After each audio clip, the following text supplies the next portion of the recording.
जन सुराज का समता मूलक समाज का 5 सूत्र है।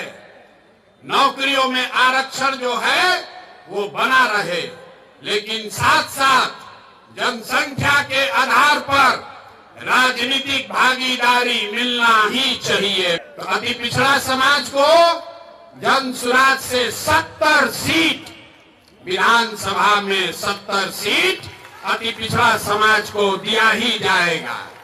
यहाँ जितना इस रोड पर दल वाला है, यहाँ बगल में एक दल है, एक पीछे दल है, एक उसके पीछे दल वाला अपना बंगला कब्जा किया है। ये तीनों लोग मिलके 70 आदमी को अति पिछड़ा समाज का टिकट नहीं दे सकता है। जन सुराज के नेताओं ने तय किया है, नहीं, इस बार 70 अति पिछड़ा समाज के काबिल लोग बिहार में चुनाव लड़ेंगे। तो पहला है नौकरियों में आरक्षण बना रहे, दूसरा है जनसंख्या के आधार पर आपको राजनीतिक भागीदारी मिले, लेकिन 3 और बात, शिक्षा के लिए जब तक गरीब का बच्चा पढ़ेगा नहीं तब तक उसको आरक्षण का लाभ नहीं मिल सकता है।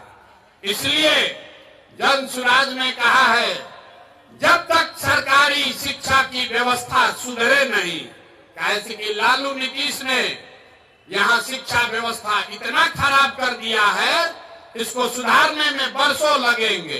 तो जन सुराज ने कहा है, याद रखिए, जब तक बिहार में सरकारी शिक्षा की व्यवस्था सुधरेगी नहीं, तब तक गरीब से गरीब आदमी आप अपने बच्चे को प्राइवेट स्कूल में भेजिए, उसका खर्चा फीस सरकार के ओर से दिया जाएगा, ताकि गरीब से गरीब का बच्चा भी बढ़िया अंग्रेजी मीडियम स्कूल में पढ़ पाए। चौथी बात है भूमि सुधार।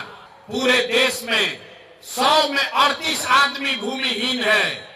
बिहार में 35 साल से समाजवाद का नारा देने के बाद भी 100 में 60 आदमी भूमिहीन है। तो भूमिहीनों की संख्या कम हो, इसलिए जन सुराज की जब सरकार बनेगी तो 3 वर्ष में भूमि सुधार यहाँ लागू किया जाएगा, ताकि भूमिहीनों को जमीन मिल सके।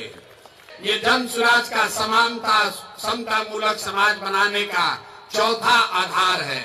और 5वां आधार है पूंजी वितरण में समानता। आपके गांव में जिसके पास भी पैसा है, उसके पास पढ़ाई नहीं है, जमीन नहीं है, लेकिन अगर पूंजी है तो कोई ना कोई रोजी रोजगार, दुकान व्यापार करके लोग अपना जीवन चला रहे हैं। लेकिन समाज में जो लोग पीछे छूट गए हैं, उनके पास पूंजी की उपलब्धता नहीं है। आप बैंक में जाते हैं, गरीब को कोई लोन नहीं दे रहा है।